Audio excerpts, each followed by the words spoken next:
La somme théologique de saint Thomas d'Aquin, première partie, traité sur les anges, question 63, article 5.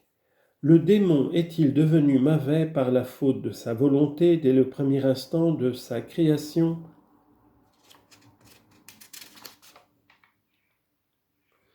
La Genèse dit, chapitre 1, verset 31, « Dieu vit toutes les choses qu'il avait faites, et elles étaient très bonnes.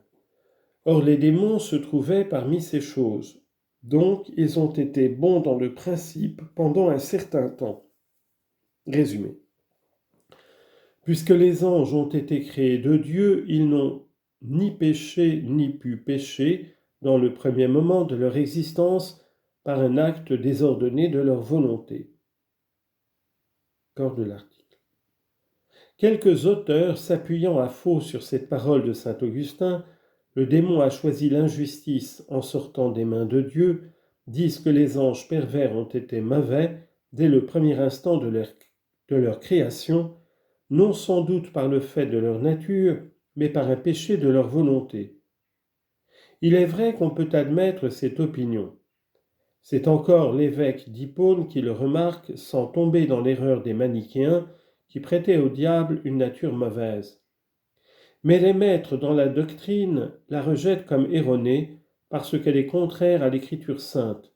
En effet, Isaïe dit au démon, sous la figure du prince de Babylone, chapitre 14, verset 12, « Comment es-tu tombé du ciel, Lucifer, toi qui te levais au point du jour ?» Et Ézéchiel, lui parlant dans la personne du roi de Tyr, chapitre 28, verset 13, « Tu as été dans les délices du paradis de Dieu. » D'autres théologiens disent que les anges ont pu pécher dans le premier instant de leur création, mais qu'ils n'ont pas péché. Plusieurs combattent cette manière de voir par la raison que voici. Quand deux actions se suivent, elles ne peuvent se terminer dans le même instant. Or, d'une part, il est manifeste que le péché des anges a suivi leur création. D'une autre part, le terme de la création des anges constitue leur existence, et le terme de leur péché forme leur malice. Donc les anges n'ont pas commencé d'être mauvais dans le premier moment qu'ils ont commencé d'exister.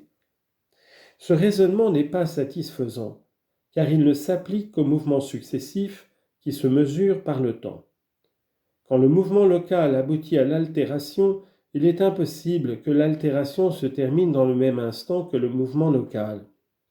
Mais si les deux mutations sont instantanées, rien n'empêche qu'elles n'aient leur terme simultanément. Ainsi l'air est éclairé par la lune en même temps que la lune l'est par le soleil. Eh bien, n'est-il pas évident que la création n'admet ni priorité ni postériorité et que le mouvement du libre arbitre est pareillement instantané dans les anges ?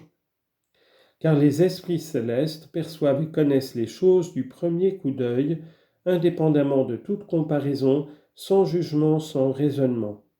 L'œuvre de leur création et l'œuvre de leur libre arbitre ont donc pu se terminer à la fois dans le même instant. Il faut donc dire que les anges n'ont pu, dans le premier instant de leur création, pécher par un acte désordonné de leur libre arbitre. Sans doute une chose peut commencer d'agir sitôt qu'elle commence d'exister. Mais l'action qu'elle produit dans ce dernier instant provient en elle de l'agent qui lui a donné l'existence. Et c'est ainsi que la flamme tient de son principe la propriété de s'élever en haut. Si donc une substance reçoit l'être d'un agent défectible, sujet à faillir dans l'opération, elle pourra commencer d'avoir une action défectueuse tout en commençant d'exister. Ainsi que la jambe mal conformée par un vice de la génération boiterait dès le premier pas. Or l'agent qui a produit les anges à l'existence, Dieu, ne peut être la cause du péché. Donc il est impossible que les démons aient été mauvais dans le premier moment de leur création.